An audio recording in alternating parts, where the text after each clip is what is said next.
आगे तब जाएगा जब इसके बच्चे जो यंग लीडर्स हैं टुमारोज इंडिया वो बेहतर एडुकेट हो, उनकी पर्सनालिटी बेहतर हो।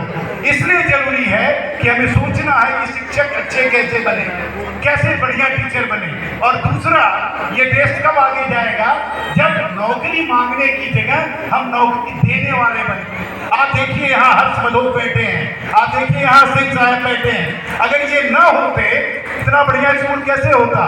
पांडे जी बैठे हैं, अगर ये लोग न होते तो कैसे, हाउ दे कैन विजुलाइज कि ऐसे इंस्टीट्यूशन की जरूरत है जहाँ लोगों को हम बेहतर शिक्षा देंगे और आगे बढ़ाएंगे। तो एक बार जबरदस्त तालियां। मैं बार बार कहता हूँ कि भारत रत्न किसको मिलना चाहिए? भारत रत्न उसको मिलना चाहिए जो इंस्टीट्यूशन क्रिएट करते हैं, जो इंडस्ट्री क्रिएट करते हैं, because they are the real people. तो आपको ये सोचना होगा कि जो सबसे बढ़िया दिमाग का बच्चा है वो टीचर बनेगा या एंटरप्रेन्योर बनेगा। अभी क्या होता है, हम पूछते हैं तो लोग कहते हैं मेरा बेटा इंजीनियर बनेगा, डॉक्टर बनेगा, आईएएस बनेगा, और जो कुछ नहीं करता वो मजबूरी में टीचर बनता है। ये देश ऐसे आगे नहीं जाएगा, क्योंकि शिक्षा जब तक अच्छी नहीं होगी। मैं कॉन्फिडेंटली क्यों बात करता हूँ? क्योंकि मुझे पता था कि मुझे क्या करना है और कैसे करना है, ये मेरे बच्चों को जानना होगा। पहली बात, अब मैं थोड़ी सी बात शिक्षा पे करूंगा, ज्यादा समय नहीं लूंगा, कभी आऊंगा आपके साथ, लेकिन इतना सोच लीजिए 1823 1823, I'm not going very back. Okay, in 1823, a survey was done by Britishers कि इंडिया में एजुकेशन सिस्टम कैसा है।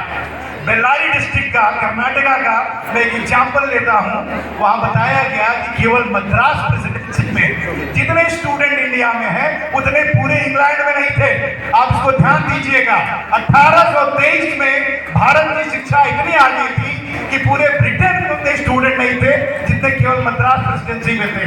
और 124 साल में क्या हुआ आप ध्यान दीजिएगा, 124 ईयर्स लेटर 1947, 1823 से 1947 मतलब 124 साल। और 124 साल में क्या हुआ कि अकबर इलाहाबादी ने एक शेर कहा था, दिल में तू क्या है एतबार की, दूध तो डिब्बे का है, तालीम है सरकार की। अब जरा ध्यान दीजिएगा, हमें इतना कंफ्यूज किया गया कि माताओं ने अपने बच्चों को दूध पिलाना बंद कर दिया, लैक्टोज का डिब्बा आने लगा।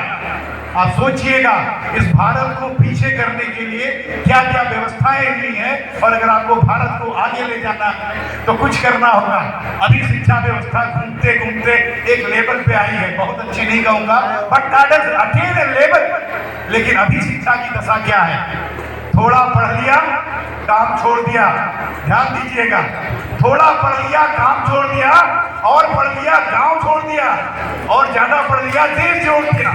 What is the education system and what kind of education system it is?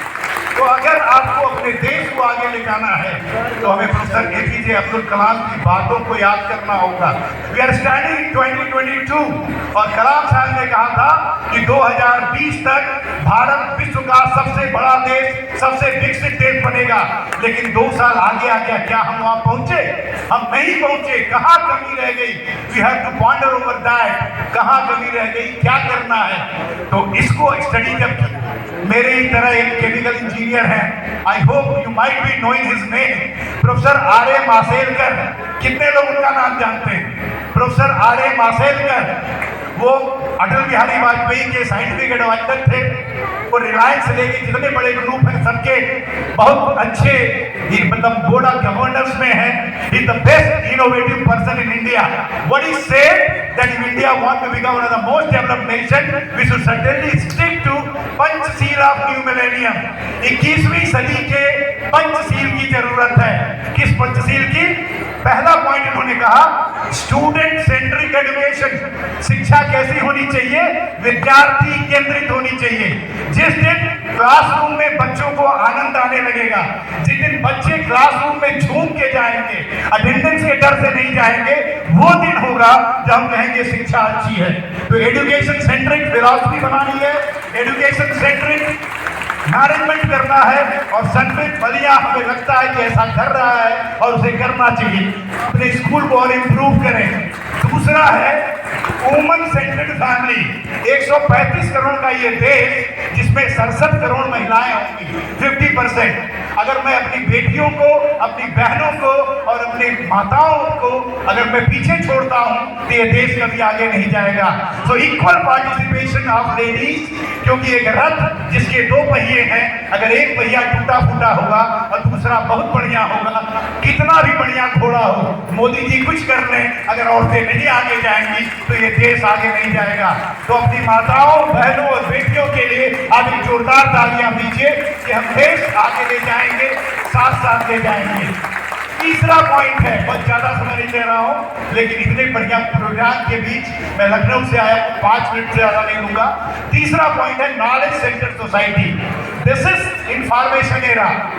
Google पर एक क्लिक करिए, आपको जो चाहिए सूचना मिल जाएगी, but processing of information and converting into the knowledge, सूचनाओं का परिष्करण करके ज्ञान में जो परिवर्तित करे, ऐसे लोगों की जरूरत है। हमें समाज में अच्छे लोगों की जरूरत है। 4, ह्यूमन सेंट्रिक डेवलपमेंट, हर हाथ को काम। और अंतिम कहते हैं इनोवेशन सेंटर्ड इंडिया। जिस दिन इस भारत में इनोवेशन की इज्जत होगी, लोग नए ढंग से काम करेंगे, लोग लोगों की कॉपी नहीं करेंगे, तब ये देश आगे जाएगा। तो ये देश आगे तब जाएगा जब हमारे बच्चे आगे जाएंगे, और हमारे बच्चे आगे तब जाएंगे जब हम लोगों की कॉपी नहीं करेंगे। 2 चीज और बोलूंगा। वेंकटेश बेम्बू का नाम जानते हो तुम लोग? Have you heard about Venkatesh Bembu? Anyone of you? या there are few hands. Venkatesh Bembu कौन है? 89 में आईटी मद्रास से बीटेक करके कंप्यूटर साइंस में एक लड़का अमेरिका जाता है, और अमेरिका जाकर $multi-billion की कंपनी खड़ा करता है। लेकिन फिर उसे याद आता है, यार मेरे देश में मेरा गांव है और मुझे उस गांव में लौट के आना है, और वो गांव में लौट के आता है और Zoho.com आज 8000 इंजीनियर्स के गांव में जाके काम कर रहे हैं। तो मेरा गांव मेरा तीर्थ। आप सबको ये सोचना होगा कि आपका गांव आपका सबसे बड़ा तीर्थ है, क्योंकि जब तक आप अपने गांव नहीं लौटेंगे, अपने गांव का डेवलपमेंट नहीं करेंगे, ये देश आगे नहीं जाएगा। बहुत अच्छे प्रोग्राम्स हुए, बच्चों ने दिखाए, वाटर को बचाना है, धरती को बचाना है। 3 क्वेश्चन छोड़ जाता हूं मैं आपके लिए। पहला, क्या आपको सब कुछ पता है कि आपके पड़ोस में कौन रहता है, उसके पास कितनी गाड़ी है, उसके पास कितना सामान है? लेकिन मैं 3 क्वेश्चन पूछता हूं। पहला क्वेश्चन ये होता है कि हम दिन भर में कितना ऑक्सीजन यूज करते हैं? कितनों को पता है? How many of you know that how much oxygen you are consuming in a day? हमें नहीं पता था, लेकिन कोरोना ने बताया कि ऑक्सीजन की क्या कीमत होती है। प्लीज अपने एटमॉस्फेयर को बचा के रखिए। और दूसरा क्वेश्चन मैं पूछता हूँ, क्या आप जानते हैं what is the difference between a well and borewell? एक कुएं और बोरवेल में क्या फर्क है? इसको जब समझ लेंगे तो आपको जल की महत्ता पता चलेगी। और आपको शायद ये भी नहीं पता है कि वो किसान जिसे हम गरीब कहते हैं, जिसे हम बेचारा कहते हैं, वो तब भी इतना अनाज उत्पादन करता है कि 135 करोड़ के लोग 3 गुना 400 करोड़ लोगों के लिए भोजन पैदा करता है। लेकिन हम क्या करते हैं?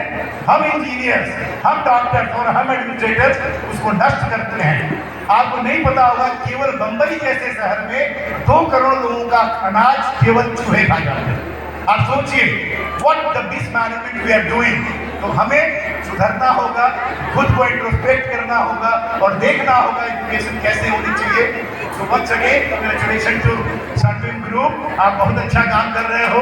मैं जरूर ये बात कहूँगा कि आप लोगों से जुड़े और हम आपके साथ हैं। हम कोशिश करेंगे कि अच्छी बात इसके डेवलपमेंट की बात कर रहे थे कि अभी हमने एक क्यू में हम लोगों ने इनोवेशन हब शुरू किया है। उसके साथ 35 से 40 कॉलेजेस में बढ़िया इंक्यूबेटर शुरू किया है। और अपने लेवल पे हम क्या कहते हैं, लोग जुड़े अपने लेवल पे। मान लीजिए हमने 3-4 स्किल डेवलपमेंट सेंटर बनाए, लेकिन हम आपके साथ मिलकर आप प्रॉमिस करके जाते हैं कि स्किल डेवलपमेंट का एक सेंटर सनबीम में हम लोग जरूर क्रिएट करेंगे, और जिससे हमारे बच्चे बेहतर परिष्कृत होकर निकले। Thank you. समय नहीं है बड़ी लंबी लंबी बात करने का। बहुत बहुत धन्यवाद, आपने हमें सुना। आप फिर एक बार अपनी तालियां बजाइए। Thank you very much. Thank you.